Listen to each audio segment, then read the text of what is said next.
So hello everyone, आप यदि इस चैनल पर पहली बार आए हैं तो हम लोग ज्योग्राफी को एनसीईआरटी की मदद से और बेहतर तरीके से पढ़ने का प्रयास कर रहे हैं।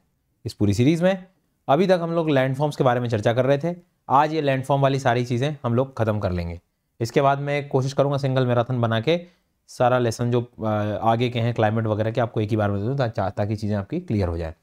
चैनल को सब्सक्राइब कर लेना, शेयर कर लेना क्योंकि यदि आप यूपीएससी की तैयारी कर रहे हैं, स्टेट पीसीएस की तैयारी कर रहे हैं और इस चैनल को यदि आपने ज्योग्राफी के लिए आपने सब्सक्राइब नहीं किया तो शायद आप गलती कर रहे हैं। आपको सब्सक्राइब कर लेना चाहिए क्योंकि एक बार आप इस चैनल का कंटेंट देखिए, आपको चीज़ें याद होती हुई दिखाई देंगी, इमेजिन करते हुए दिखेंगे आप। शेयर भी कर सकते हैं आप लोग। वापस आते हैं तुरंत इस लैंडफॉर्म वाले चैप्टर में। मैंने आपको पहले दिन ही कहा था कि कुछ भी हो इसकी थ्योरी ज़्यादा काम की नहीं है, लेकिन इसमें जो लैंडफॉर्म्स हम लोग पढ़ रहे हैं, स्थल की आकृतियां जो पढ़ रहे हैं, उनके नेम तुम्हें समझ आ जाए, नाम समझ आ जाए और वो पता लग जाए कि ये इरोजन से बन रहे हैं कि डिपोजिशन से बन रहे हैं और इनका एजेंट कौन है। तो अभी तक एजेंट में हमने नदी वाला एजेंट पढ़ लिया है, रिवर से जो भी लैंडफॉर्म्स बनते हैं, लाइमस्टोन चूना पत्थर वाला जो है वो हमने पढ़ लिया है। आज इस पूरे लेसन में मैं आपको जितने भी लैंडफॉर्म्स ग्लेशियर से बने हुए हैं, ग्लेशियर से वो बता दूंगा। इसके बाद में समुद्र के किनारे कौन कौन से बनते हैं और जो एक तरह से हम कह सकते हैं कि विंड से डेजर्ट एरिया में। तो आपको मैं फिर कह रहा हूँ थ्योरी पे फोकस ना करें, रिजल्ट में मैं जो लैंडफॉर्म याद करवा रहा हूँ उनकी लिस्ट बनाएं। लिस्ट बनाओ, कौन से इरोजन वाले हैं, कौन से डिपोजिट, लिस्ट बनाओ और उन्हें याद रखो कि ये इसका सेक्शन का है, ये इससे बना है। जैसे पिछली क्लास में स्टेलेक्टाइट स्टेलेक्माइट तो समझ में आ गया कि डिपोजिशन से बने हैं, लाइमस्टोन वाले रीजन में बने हैं। वैसे ही तुम्हें आज की जो क्लास है पूरी इस बात पे फोकस करना है कि जो लिस्ट में बना रहा हूं सर, जो नाम याद करवा रहे हैं वो ज्यादा काम के हैं। ठीक है, शुरू करेंगे।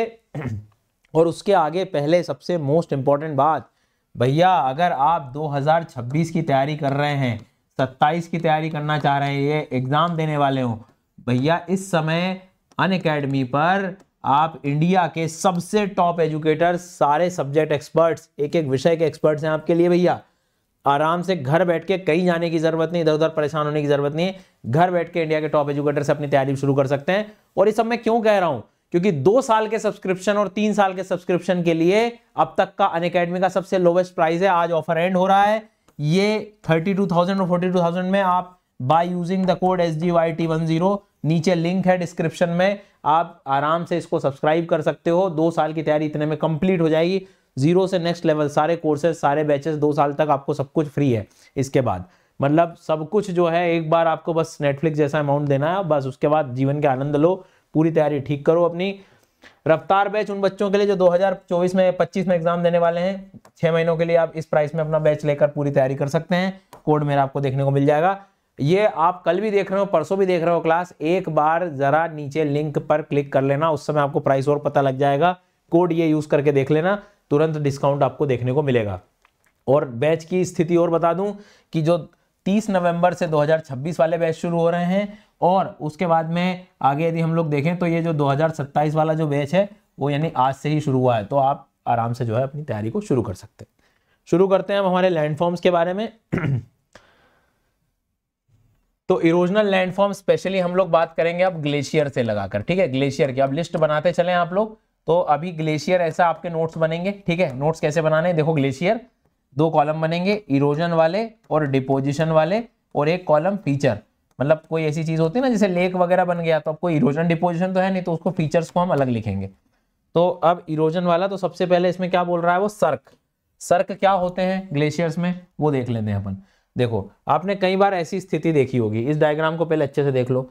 ये मतलब कभी क्या रहा होगा, शांति से देखो इसको, कि कभी ऐसा पर्वत रहा होगा ये। ठीक है, अब क्या हुआ कि यहाँ पर धीरे धीरे ग्लेशियर जमने लगा, हिमानी जो है वो जमने लगा। ठीक है, कुछ समय तक ग्लेशियर रह गया। ग्लेशियर मतलब ये बर्फ वाला जो क्षेत्र है। अब बर्फ के आपको पता है कि बर्फ में अपने आप में खुद वजन होता है, हैवी होता है, वजन होता है, ये ग्लेशियर है जस्ट में। लेकिन जैसे ही सूर्य गर्मी आई तो ये पिघलना शुरू हुआ सर। जब पिघलेगा तो धीरे धीरे नीचे की तरफ, स्लोप से नीचे की तरफ आएगा। पर जब पिघलते समय ये जो यहाँ पर स्थिति है ये थोड़ी सी गड़बड़ाने लगेगी। ये इतना हिस्सा जो है पर्वत का वो बिल्कुल गड्ढा बन जाएगा, यहाँ पे डिप्रेशन क्रिएट हो जाएगा। तो आप पता है ये ऐसा देखने को मिलेगा कि कुछ इस तरह से डेवलप हो गया, कुर्सी नुमा आकृति, चेयर नुमा शेप। तो ये जो डेवलपमेंट हुआ ये, इसको हम सर्क कहते हैं। कभी कभी यहाँ टार्न लेक्स बन जाते हैं, मतलब कभी कभी पानी भर जाता है, अब गड्ढा बन गया ये तो इस तरह का जो शेप बनता है चेयर जैसा, इसको हम लोग सर्क कहते हैं। कैसे बन रहा है एग्जाम में कोई नहीं पूछ रहा तुमसे, लेकिन सर्क शब्द याद रखना कि ये ग्लेशियर में देखने को मिल सकता है और इरोजन से बना है, अपरदन से बना है, ठीक है। तो इस बात को अपने को जो है थोड़ा सा ध्यान रखना है सर्क। और क्या क्या बनता है, अब आगे बनता है मतलब वो हॉर्न्स कह रहा है और सेरेटेड रिजर्स, ठीक है, गिरिशृंग जिसे हम कह सकते हैं, और सिरेटेड कटक। अब ये क्या होता है, इसमें आप थोड़ा सा और आगे बढ़ोगे तो आपको एक वर्ड और देखने को मिल जाएगा एनसीईआरटी में, एरीट। समझ लेते हैं क्विकली क्या है। अब होता क्या है, जैसे मान लीजिए कि ये पर्वत था आपका, ठीक है, इधर से ग्लेशियर ने इसको काटा, मान लो इस साइड से ग्लेशियर ने काट दिया, तो ये ऐसा नहीं दिखेगा तुम्हें, कुछ इस तरह से हो जाएगा। मतलब कभी माउंटेन जो था, लेकिन ये इतना हिस्सा पूरा इरोड हो गया इधर है, तो इनके बीच में ये वाला हिस्सा और दूसरे वाले हिस्से को कौन डिफरेंशिएट कर रहा है। तो ध्यान से देखना, ये जो वैली हिस्सा दिखाई दे रहा है, ये वैली मतलब ये ऊपर का हिस्सा, रिज वाला कटक उठा हुआ भाग। और अच्छे से दिखाऊं आपको तो इसी डायग्राम में देखो, ये दिखाई दे रहा है, ये शेप, ये वाला हिस्सा उठा हुआ, ये जो हिस्सा है इसको हम एरीट कहते हैं, इसको हम कटक भी कह सकते हैं। जो ये ऊपर का ये एकदम ऐसे धारदार जो एकदम हिस्सा दिखाई दे रहा है, आई बात समझ में। तो मतलब क्या कि जैसे मान लो ये माउंटेन है, एक हिस्सा ये चला गया, एक हिस्सा ये चला गया, तो ये जो बीच में जो, अब मैं आपसे पूछूं कि कितनी साइड पे ये इरोड हुआ, तो आप कहोगे एक तरफ ये, दूसरी तरफ ये। पता कैसे लग रहा है, तो आप बीच वाली वो जो बची हुई हिस्सा है उसको देख के बताओगे। तो जैसे इधर भी इरोड हो जाता तो ये इतना हिस्सा ऊपर का रह जाता। इसको एक बार इरोड कर दे, मिटा देता हूं मैं, फिर से देख लो। सिंपल बात कहूं आपसे तो ये धार दिखाई दे रही है, ये बॉर्डर दिख रही है ऊपर की उठी हुई, ये ऊपर की जो उठी हुई जो ये पूरा हिस्सा तो सर्क है, लेकिन ये जो उठा हुआ हिस्सा दिखाई दे रहा है, ये इसको हम लोग क्या कहते हैं, एरीट कहते हैं। तो ये भी इरोजन से बन रहा है। अब देखो इधर ध्यान से शांति से देखना। तो सर्क जब बन रहे होते हैं, तो देखो इसमें डायग्राम में दिख रहा होगा कि ये वाले जो शेप है ये, इनको हम सर्क बोल रहे हैं। डन, आ गई बात समझ में। जरा लैपटॉप पे देखना, मोबाइल को जूम कर लेना इस जगह को, इमेज को वो करने के लिए। तो ये जो गहरे गड्ढे बन गए हैं वो सर्क बन गए, लेकिन ये जो उठा हुआ हिस्सा जो दिख रहा है ऊपर, ये क्या बन गया, ये जो वैली जैसा ये वाला जो पोर्शन है, ये ऊपर का हिस्सा जो रहेगा, और ये गहरा वाला हिस्सा तो सर्क बन गया। अब अभी जैसे मैं बता रहा था कि ये पर्वत हुआ, ठीक है, ध्यान से देखना, ये इधर से कट हो गया, ये इधर से कट हो गया, और ये तो आपने क्या समझा, देखो ध्यान से समझना, ये हिस्सा जो है, ये हिस्सा तो सर सर्क बन गया, इधर वाला ये हिस्सा भी सर्क बन गया, और बीच में ये जो दीवार जैसी ये वॉल जो एकदम रिज जैसे स्ट्रक्चर दिख रही है, ये तुम्हारे लिए क्या हो गए, एरीट बन गए। लेकिन जो एकदम टिप रहती है ऊपर की, ये इसको हम क्या कहते हैं, हॉर्न कहते हैं। तो ये जो एकदम ऊपर के ये शिखर रहते हैं, श्रृंग रहते हैं, श्रृंग जिसे हम कहते हैं, ये हॉर्न हो गए।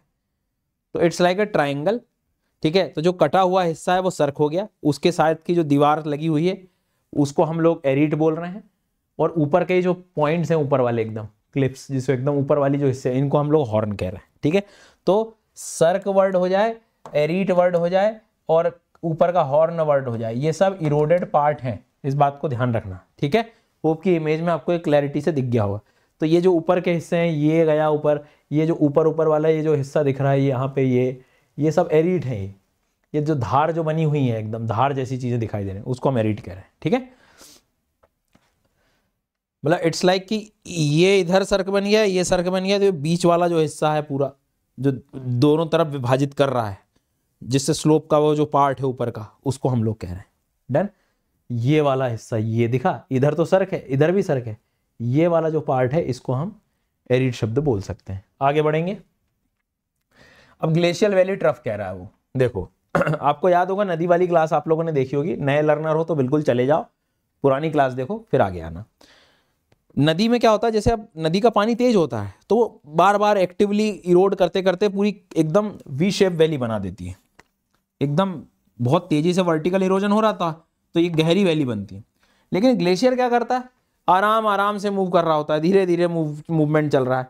तो धीरे धीरे जब मूवमेंट चल रहा होता है तो ऐसे टाइम पे एकदम शेप वी जैसा नहीं मिलता, पूरा धीरे धीरे शेप ये, तो ये पूरा इरोड आराम से हो रहा होता है। तो अक्सर ये शेप मिलेगा तुम्हें, एकदम तीव्रता वाला शेप जो मिलता है वो तेज बहाव में मिलता है, यहाँ बहुत स्लो। तो ये यू शेप वैली जो मिलती है, यू शेप वैली कोई पूछे तो ग्लेशियर से बनेगी, इरोजन से बनी है ये।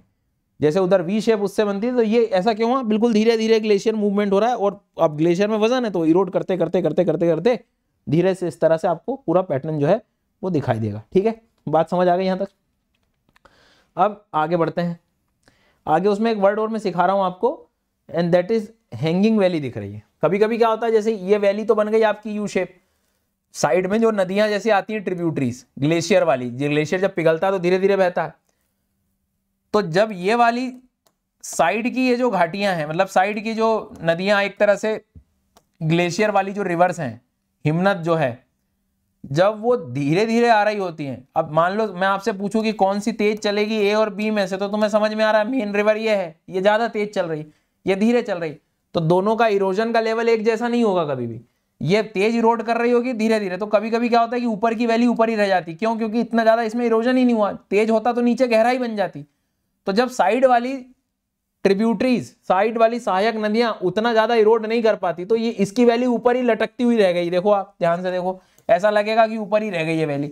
आप ऐसा एक सिंपल सवाल मेरा आंसर दो कि ये नदी जो है इसकी स्पीड कंपैरेटिवली कम है, उतना पानी भी नहीं है, तो इरोजन भी कम होगा, इरोजन कम होगा तो ये घाटी गहरी हो ही नहीं पाएगी। तो जब घाटियां उतनी गहरी नहीं हो पाती साइड वाली, तो ऐसा लगता है कि उनकी घाटी ऊपर ही लटक रही है, तो कई बार इसको हैंगिंग वैली भी कहने लगते हैं कि ये जो घाटी है लटकती घाटी, हैंगिंग वैली। तो हैंगिंग वैली तभी हो पाती है जब when the tributaries are unable to cut as deeply as the bigger ones, मतलब जब बड़े के समान छोटी नदियां जो है उतनी ज्यादा गहराई नहीं बना पाती।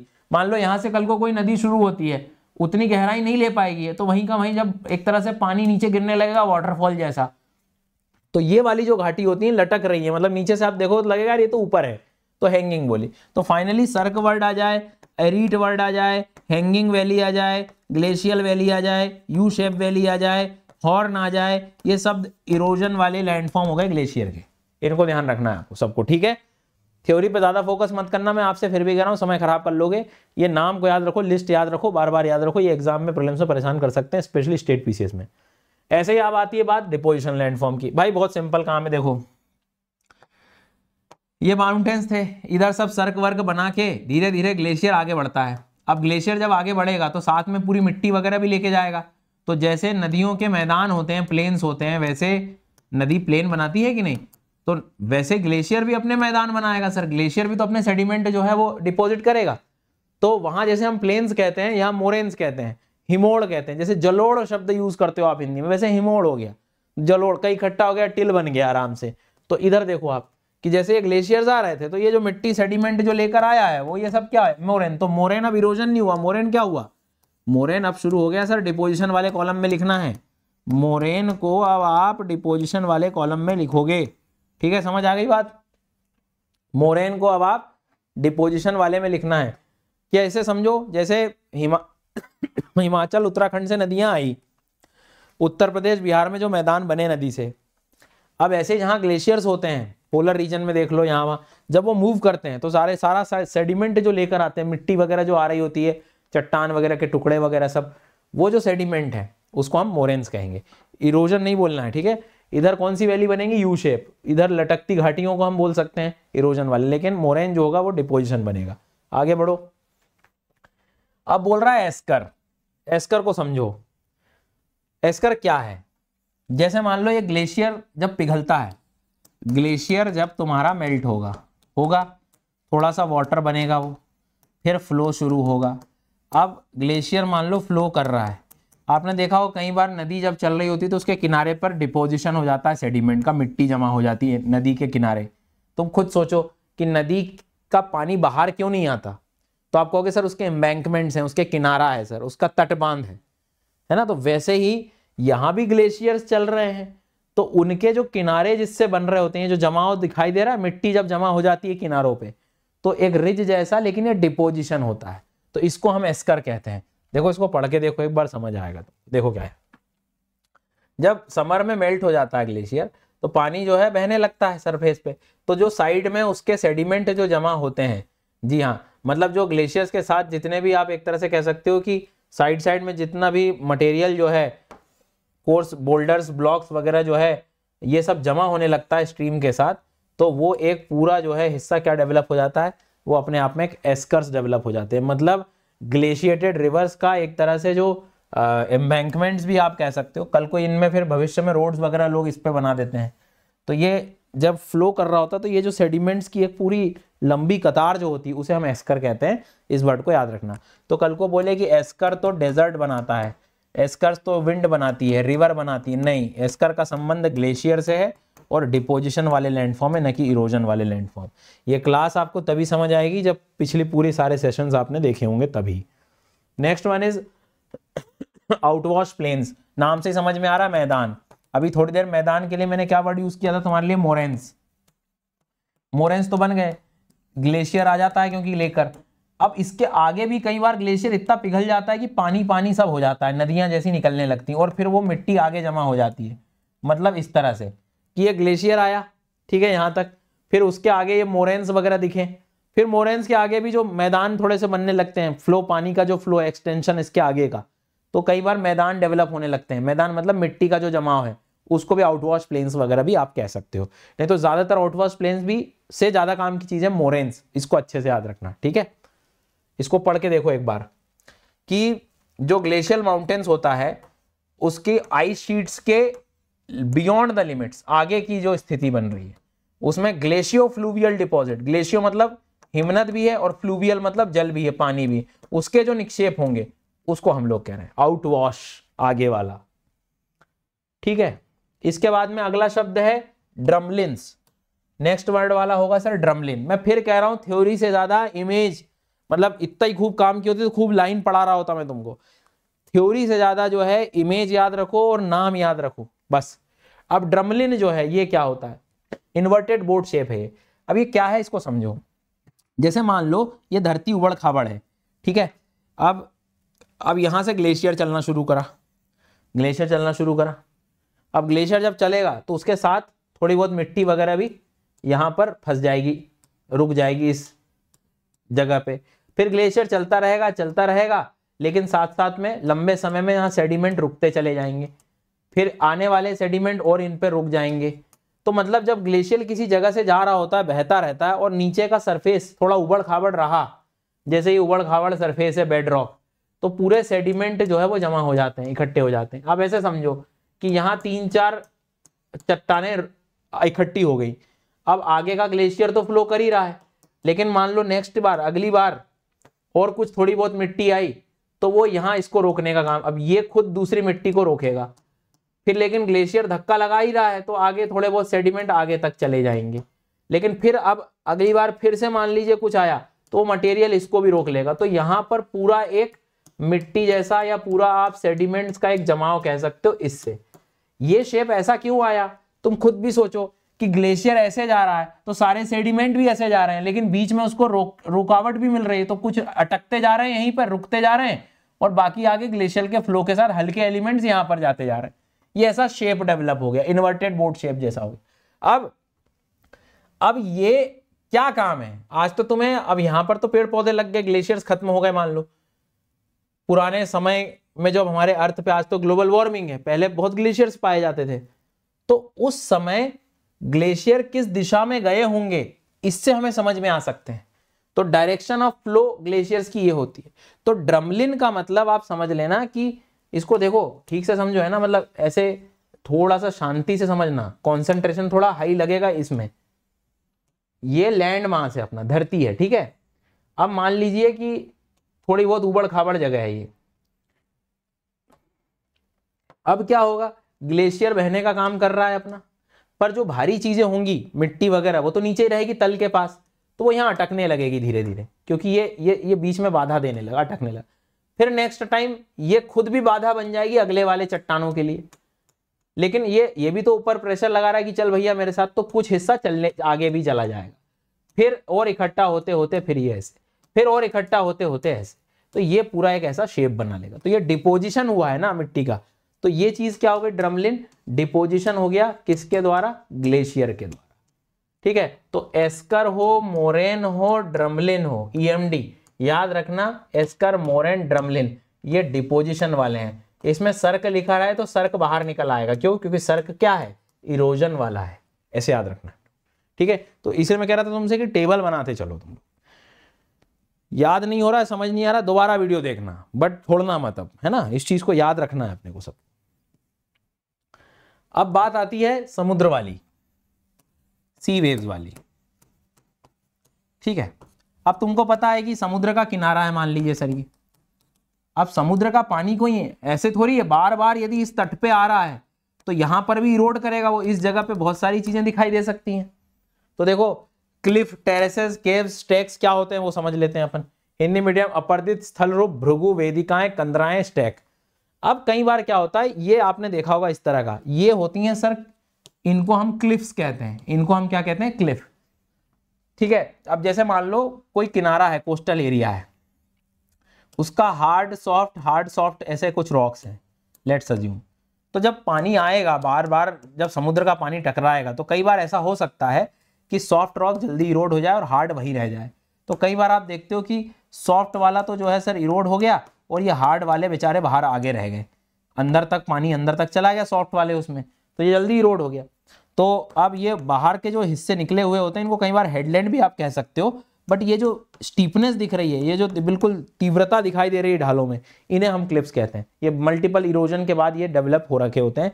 तो क्लिफ शब्द कहीं भी सुन लो तो समुद्र के पास जाना है अपने को। ये मत कहना ए देखो वहां जाके मुझे सेल्फी लेनी वो जगह पे, अरे वो नहीं बोलो, तुम तो बोलो क्लिफ पे जाना है।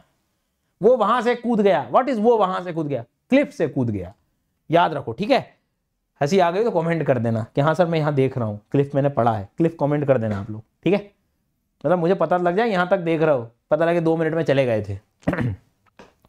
ऐसे ही क्या होता है, कई बार कुछ हिस्सा इरोड ही नहीं हो पाता, ये हार्ड रेजिस्टेंट वाला जो बच जाता है इसको हम स्टैक कहते हैं। तो जो बचा हुआ रेजिस्टेंट रॉक है, पिलर जैसा, बाकी इरोड हो गया सॉफ्ट, तो ये स्टैक हो गया। ठीक है, स्टैक भी इसको हम बोल सकते हैं। कभी कभी क्या होता है, फिर वो जो सॉफ्ट रॉक इरोड होता है तो शुरुआत में ऐसी केव्स भी बन जाती हैं। तो जब केव्स, कंदराएं कैसे बनती होंगी, तो भाई अपर्दन है, इरोजन, पानी बार बार टकरा रहा है तो मिट्टी को इरोड करेगा। तो डरने की जरूरत नहीं, कल को केव बोले, क्लिफ बोले, स्टैक बोले, स्टैक जो बहुत कठोर था, चट्टान कठोर, रेजिस्टेंट रॉक, इरोड ही नहीं हो पाया, पिलर जैसा। तो ये सब क्या है, ये सब इरोजन वाला पोर्शन है, अपर्दन से बना है। ठीक है, आगे बढ़ेंगे। एक प्लेटफॉर्म जैसा है। अब देखो क्या होता है, तुमने देखा है कि समय समय के हिसाब से चीजें बदलाव, जैसे टाइड्स आ गई। टाइड्स में क्या होता है, समुद्र का जल स्तर बढ़ जाता है, ज्वार भाटा। आपको पता होगा ना कि चंद्रमा और सूर्य के गुरुत्वाकर्षण बल से कई बार जल का स्तर बढ़ जाता है, तो पानी जो है ऊपर आ गया, तो पानी ऊपर एक्शन करेगा अपना इरोजन का, फिर जल का स्तर नीचे हो गया। कई बार क्या होता है कि पिछले पुराने समुद्रों में भी मान लो कहीं जल स्तर ज्यादा रहा हो किनारों पर, या अब कम हो गया हो, या आज ग्लेशियर पिघल रहे तो जल स्तर बढ़ रहे हैं, तो जिस जिस स्तर तक जल रहता है वहां पर वो इरोजन करते करते कई बार ऐसे प्लेटफॉर्म बना लेता है। तो इसको हम सी प्लेटफॉर्म्स वगैरह भी कह सकते हैं, है ना। तो ये भी सब इरोजन से ही बन रहे होते हैं, जहां पर बार बार पानी एक्शन कर रहा होता है। तो कुछ बेसिक चीजें हैं, ज्यादा देखो इसमें डिटेल में जाने की जरूरत नहीं है। तो आप लोग कम से कम ये शब्द कहीं भी आ जाए तो समुद्र से संबंधित याद रखना, सी वेव से याद रखना।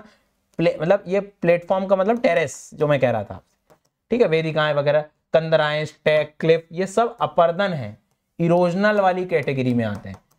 कहाँ, ग्लेशियर में ना, लाइमस्टोन में ना, रिवर्स में ना, सी वेव्स में यस।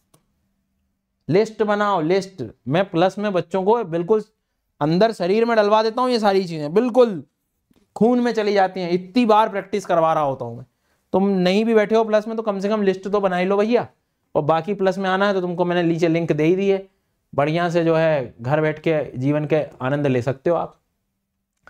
अब ये तो रही बात इरोजन की, पर हम कई बार क्या देखते हैं, हमें बीचेस दिखती हैं, पुलिन जिसे हम कहते हैं, ड्यून्स, टिब्बे होते हैं, क्या होते हैं, रोधिकाएं, स्पिट वगैरह क्या होती है, इनको समझ लेते हैं। अब बीचेस, सीधी बात है कि जो मटेरियल इरोड हो रहा है उसके आसपास की जो सबसे फाइनेस्ट मटेरियल होगा समुद्र के। अब देखो अभी हमने क्या देखा था कि ये जो सॉफ्ट रॉक है वो क्या होता है, इरोड होता है। सॉफ्ट रॉक इनके बीच का, अब वो रॉक इरोड तो हो गया लेकिन मटेरियल जाएगा कहाँ, कुछ तो समुद्र ले गया, बाकी कुछ वहां बार बार जमा होता रहता है और बार बार पानी आकर उसको प्रॉपर एक शेप दे रहा होता है। तो जो समुद्र के किनारे जो रेत वगैरह आती है वो सब इरोडेड से ही बनी हुई होती है, इरोजन का ही मटेरियल होता है। बट ध्यान रखना कि बीचेस इरोजन नहीं है, ये डिपोजिशन है। मिट्टी जमा हुई है ना, इरोड होकर जो मटेरियल जमा हुआ है वो बीच हम कह रहे हैं। तो बीचेस को हमें इरोजन में नहीं रखना है, डिपोजिशन में रखना है, ध्यान रखना। कभी कभी ऐसे जब ढेर बन जाते हैं, इनको ड्यून्स कह सकते हो, इनको टिब्बे कह सकते हो आप, तो ड्यून्स हो, बीचेस हो, ये सब क्या है, इरोजनल नहीं है, अपर्दन नहीं, डिपोजिशन। जो हिस्सा इरोड हुआ था क्लिफ्स के आसपास वाला, वो जब जमा होने लगता है धीरे धीरे और बार बार समुद्र का पानी आकर उसको बिल्कुल साफ कर देता है एकदम, ये डेवलपमेंट आप लोग देख रहे होते हो बीचेस में। कई बार फॉर्मेशन कोई काम का नहीं है, यहाँ पर एग्जाम पॉइंट ऑफ व्यू से आपको नाम याद होने चाहिए बस। अब इधर देखो, अब कई बार क्या होता है कि जैसे मान लो मैं समुद्र का किनारा हूं, ठीक है, और समुद्र मेरे यहां से जा रहा है, ऐसे समुद्र का पानी का फ्लो ऐसे आ रहा है, ठीक है, मतलब ये किनारा है, ये मान लीजिए उदाहरण के तौर पे कि ये लैंड मास और पानी ऐसे जा रहा है। अब जैसे ये वाटर इधर जा रहा है, इस दिशा में जा रहा है, तो वो पूरी रेत इधर की इधर इस डायरेक्शन में जमा होती जाती है। तो कई बार इस तरह के बीचेस एक कंटिन्यू लाइन में जब आप देख रहे होते तो इसको हम स्पिट कहते हैं। बार क्या होता है, कई बार जब इस तरह से पूरा दो, ये भी एक तरह के बीच का ही पैटर्न जैसा आप कह लो, जो एक बिल्कुल स्ट्रेट लाइन में जमा होता है पूरा, क्या, सेडिमेंट्स, सैंड, ये सारी चीजें। तो बीच हो, बार हो, स्पिट हो, ये सब शब्द रेत का जमाव है समुद्र के किनारे पे अलग अलग हिस्सों में। तो ये जो एक तरह से स्पिट वगैरह आप देख रहे हो तो एक पूरी सैंड बार के जैसा दिखाई दे रहा है। सैंड बार, बार मतलब समझ गए ना, एक लंबी सी, एक जैसे हम रॉड कह सकते हैं वैसे ही शेप में एकदम उस तरह का पूरा जो जमाव होता है एक शेप की तरह। अब कई बार क्या होता है ना कि जैसे मान लो ये हार्ड रॉक था, ये रोड नहीं हो पाया, ये सॉफ्ट वाला हिस्सा था, पानी का मान लो कई बार बहाव ऐसा हो गया तो वो पूरा इसको कवर कर देता है, तो ये यहाँ पर जमा हो जाता है बार। तो बार शब्द हो चाहे सैंड, तो ये सैंड का बेसिकली जमाव है। अब जैसे दिमाग में आया कि सर ये मेरे को समझ नहीं आया, तो तुम अपने आप को बोलो कि ये जो सैंड जमा होती है समुद्र के किनारे वो अलग अलग रूप में हो रही होती है, तो उन्हीं के ही ये नाम है। तो सैंड बार, सैंड स्पिट, बैरियर वाली जो बात कर लेगा वो, या आपको एक तरह से कह सकता है कि बीचेस, ये सब डिपोजिशन में है। इन चीज को याद रखना है, ठीक है। उसके बाद में आते हैं हम लोग नेक्स्ट वन, विंड वाले हिस्से में। लेकिन विंड के पहले मैं चाहूंगा कि आप सारे जितने लैंडफॉर्म्स हैं, बिल्कुल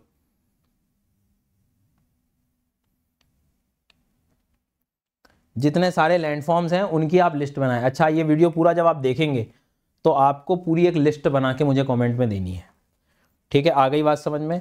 एटलीस्ट वो लर्नर्स तो मुझे बता दो कि जो डेली पढ़ रहे हो, इन क्लासेस को देख रहे हो, वो तो कम से कम लिख ही सकते हो। और सेशन को तो यार तुम लाइक कर ही सकते हो यार, मतलब इतने हजारों बच्चे देखते हो, उसका कोई रेशो में तुम लोग जो है, तो आपको पसंद आए तो डेफिनेटली आप लोग लाइक कर देना। अब विंड के पहले मैं एक बार आपको बताना चाहूंगा कि जैसे सर्क वर्ड यूज कर ले, कोई एरिट वर्ड यूज कर ले, यदि आप क्लास देख रहे हैं तो याद आना चाहिए आपको। उसके बाद में हॉर्न वर्ड यूज कर लो, ठीक है, यू शेप, हैंगिंग वैली, ये सारे नाम कहाँ थे बताओ? ये ग्लेशियर में थे, इरोजन में। लेकिन ड्रमलिन्स, मोरेन्स, एस्कर, ये आउटवॉश प्लेन, ये सब ग्लेशियर का डिपोजिशन था। ऐसे ही फिर हम लोग आए क्लिफ में, क्लिफ जो इस तरह का बिल्कुल स्टीपनेस वाली जो जगह थी। क्लिफ के बाद में केव्स, स्टैक, ये सारे नाम क्या हैं? ये सारे नाम आपके सी वेव्स वाले हैं इरोजन में। लेकिन बीच हो गया, बार हो गया, सैंड बार हो गया, स्पिट हो गया, ये सब क्या है? डिपोजिशन वाला। ऐसे ही विंड भी एक्टिव काम कर रही होती है। अब विंड क्या करेगी वो अपन देखते हैं। विंड एक्टिव कहाँ तेज चलेगी, सोचो पहले आप लोग। विंड तेज जो चलेगी वो कहाँ चलेगी? अच्छी तेज कहाँ चलेगी विंड? सर तो विंड सबसे ज्यादा तेज जो चलती है वो कहाँ चलती है? सोचो सोचो, जल्दी सोचो। विंड चलेगी डेजर्ट में, बिल्कुल तेजी से। डेजर्ट में खुला एरिया होता है। अब वो खुले एरिया में क्या होता है कि जब सैंड उड़ रही होती है, तो सैंड जब किसी चट्टानों से टकराती है तेज, बार बार, मान लो एक रॉक है और बार बार सैंड टकरा रही है हवा के साथ, तो वो स्क्रैचिंग करने लगती है, एब्रेजन करने लगती है, पूरे घिस देती है, पूरा इरोजन। तो विंड में भी ताकत रहती है इरोड करने की। लेकिन विंड कब इरोड कर पाएगी? जब उसके साथ सैंड रहेगी, रेत वगैरह रहेगी तब, ठीक है। ये अभी मैं लास्ट में पढ़ाऊंगा तुम्हें, थोड़ा सा तुम पहले वार्म अप कर लो।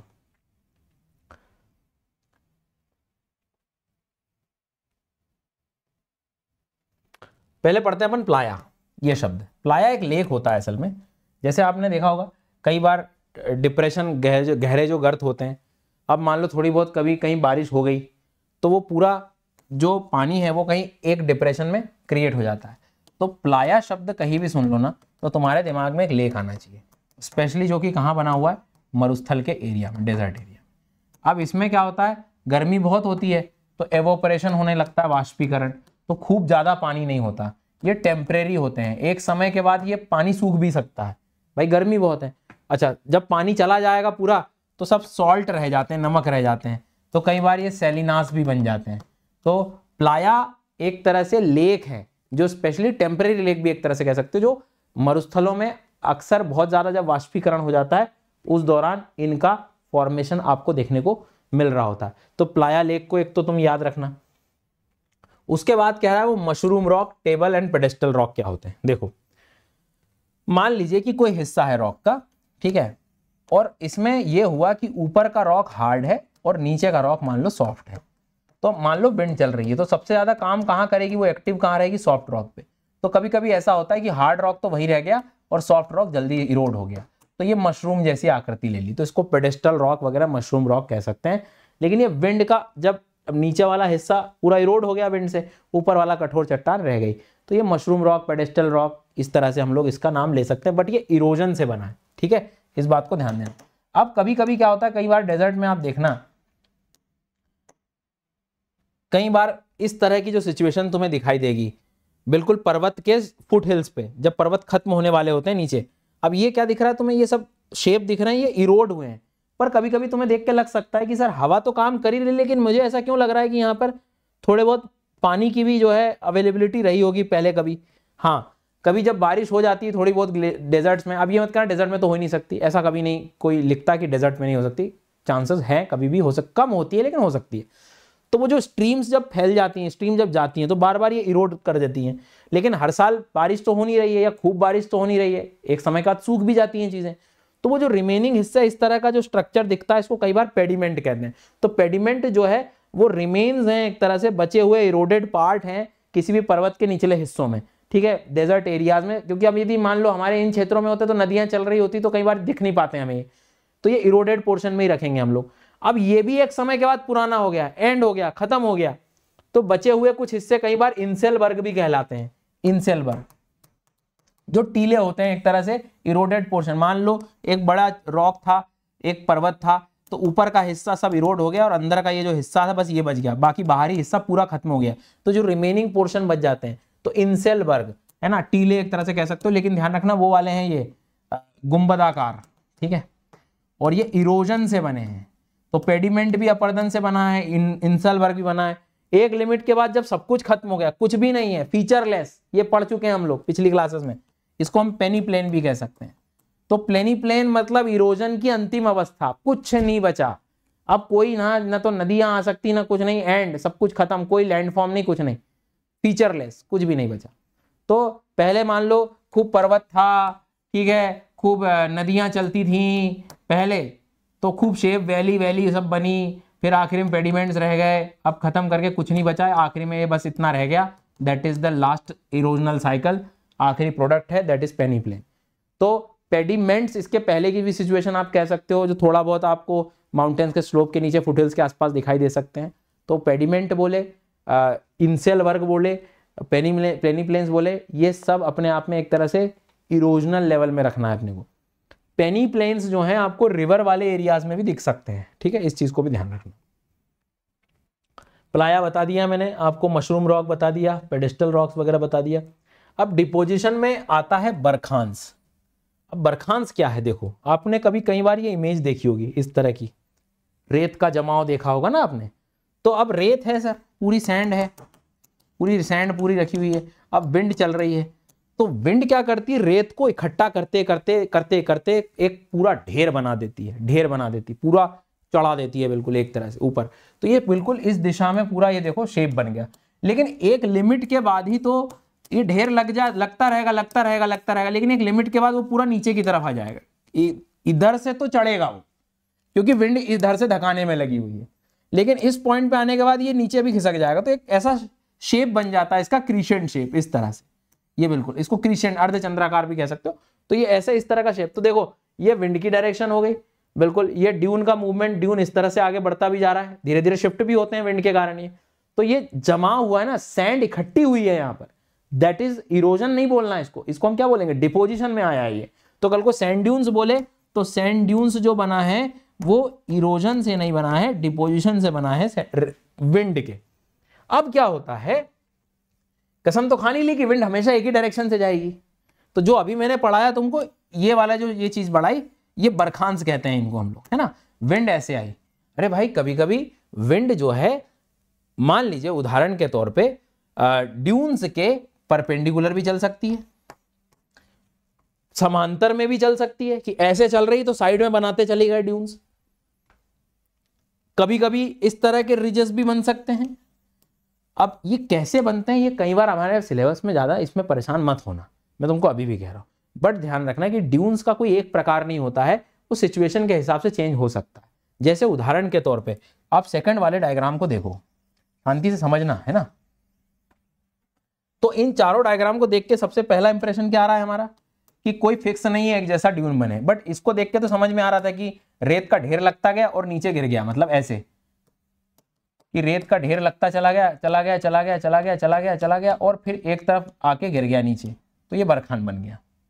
अब सेकंड वाला भी सेम है, लेकिन सेकंड वाले में कुछ गड़बड़ी आ गई। क्या, विंड की डायरेक्शन सेम है, देखो आप देखिए, लेकिन ड्यून्स की जो डायरेक्शन है वो उल्टी हो गई यहाँ पे, मतलब ऐसे डायरेक्शन से वो डायरेक्शन इधर हो गई। लेकिन आप डायग्राम में एक बहुत बड़ा अंतर देख रहे हैं, वेजिटेशन का, वनस्पतियों का। जब किसी रेत के आगे कोई झाड़ियां आ जाएं या कुछ बैरियर आ जाए, वेजिटेशन आ जाए, तो एक लिमिट के बाद जब हवा एक ही साइड से काम कर रही होती है, ध्यान देना, एक ही साइड से काम करे, तो वो पूरा ड्यून वापस मुड़ जाता है। क्यों? क्योंकि सामने बैरियर आ गया, आगे जा ही नहीं पा रहा है वो। जब कोई चीज, अब जैसे बचपन को याद करो आप, कि आपने रेत के ढेर पे जब ऐसे हाथ जोर से ताकत लगाई होगी तो थोड़ी देर तो वो आगे गया, और जब बड़ा ढेर हो जाता है तो तुम्हारा हाथ आगे निकल जाता है, वो मुड़ के तुम्हारी तरफ ऐसे मुड़ जाएगा। तो मतलब सीधी सी बात है कि देखो, ध्यान देना कि सब कुछ सही चल रहा था, ये ऐसे ड्यून्स बने जो अभी सिखाया मैंने, ये सब कुछ सही चल रहा था। लेकिन यहां मान लो कि यहां पर कोई वेजिटेशन आ गया, कोई वनस्पति आ गई, तो अब इससे टकरा कर वो पूरा मुड़ जाएगा, रिवर्स पड़ जाएगा, घूम जाएगा, ये अंदर घुस जाएगा ऐसे। तो that is your parabolic dunes. तो पैराबोलिक ड्यून्स का कीवर्ड है कि यदि कहीं वनस्पति आ जाए, वेजिटेशन आ जाए, और बरखान का उल्टा जो होगा, बरखान का जो अपोजिट शेप होगा, वो पैराबोलिक ड्यून कहलाएगा। तो आप ऐसा भी नॉर्मल याद रख सकते हो कि जो बरखान्स होते हैं, बरखान मतलब रेत के टीले जो नॉर्मली विंड के डायरेक्शन के हिसाब से बने हैं, उसी का जस्ट अपोजिट होता है, इसका कीवर्ड है वेजिटेशन। अब विंड के पैरेलल, समांतर जो बन रहा है, कि विंड चल रही है और साइड में ड्यून्स बनते जा रहे हैं, तो वो आपका लॉन्गिट्यूडनल या सीफ वर्ड जिसे कहते हैं, सीफ वर्ड। और डायरेक्ट सवाल भी आ सकता है कि सीफ क्या होता है, तो सीफ तुम्हें पता होना चाहिए कि विंड से डिपॉजिट हुआ, निक्षेपित हुआ एक रेत का टीला, जो विंड बिल्कुल परपेंडिकुलर न बनते हुए पैरेलल बनती है। और परपेंडिकुलर जब होगा, लंबवत जब होगा, तब वो तुम्हारे लिए ट्रांसवर्स ड्यून्स कहलाएगा। तो ऐसे अलग अलग ड्यून्स भी आप लोग देख सकते हो, जैसे यहां पर थ्योरी में भी लिखा हुआ है कि देखो कि aligned perpendicular to the wind direction, transverse dunes जो होते हैं प्रचलित पवनों की दिशा में समकोण पर बनते हैं, अनुप्रस्थ टिब्बे। आ गई बात समझ में? इस चीज को जो है थोड़ा सा आप लोग ध्यान रखना। उसके बाद में एक चीज और, पैराबोलिक ड्यून्स जब होते हैं जब वेजिटेशन से कवर्ड हो, वनस्पतियां आपको जब देखने को मिले। जी हाँ, मतलब जो है बालू का टिब्बों का तभी पैराबोलिक तभी बनते हैं जब वहां पर आपको क्या है, वनस्पति पाई जाती है। इस चीज को जो है थोड़ा सा ध्यान रखना। अब सीप भी लगभग वैसे ही हो रहे होते हैं, लेकिन वो नॉर्मली पवनों की दिशा में समांतर की स्थिति में देखने को मिलेगी। तो ये इस तरह से आपका पूरा लैंडफॉर्म वाला चैप्टर था, जिसमें सिर्फ लैंडफॉर्म्स पढ़ें आप, जितना पढ़ो, जितनी कैटेगरी बनाओगे, टेबल बना लो मेरे हिसाब से तो। और आप कमेंट में एक बार जरूर लिखना, होप की चीज़ें आपको समझ में आ गई होंगी। तो भैया ये चैप्टर अपन ने फाइनली एंड कर लिया है। और आप लोग एक बार, आज ये आखिरी दिन है, 2 साल की आप यदि तैयारी कर रहे हो तो आराम से आप मेरा सब्सक्रिप्शन, ये जो लिंक है नीचे आपको मिल जाएगी, 2 साल की पूरी तैयारी 32,999 में कर सकते हो आप, साथ में 1 साल का और बेनिफिट, मतलब 3 साल की तैयारी कर रहे हो आप, इसमें 4 साल की तैयारी कर रहे हो। 1 साल आपको लेकिन तभी मिलेगा जब आप प्रॉपर 2 साल पढ़ोगे, अटेम्प्ट दोगे, अटेम्प्ट नहीं निकला फिर आपको एग्जाम देना है, तो आपके लिए एडिशनल बेनिफिट होगा।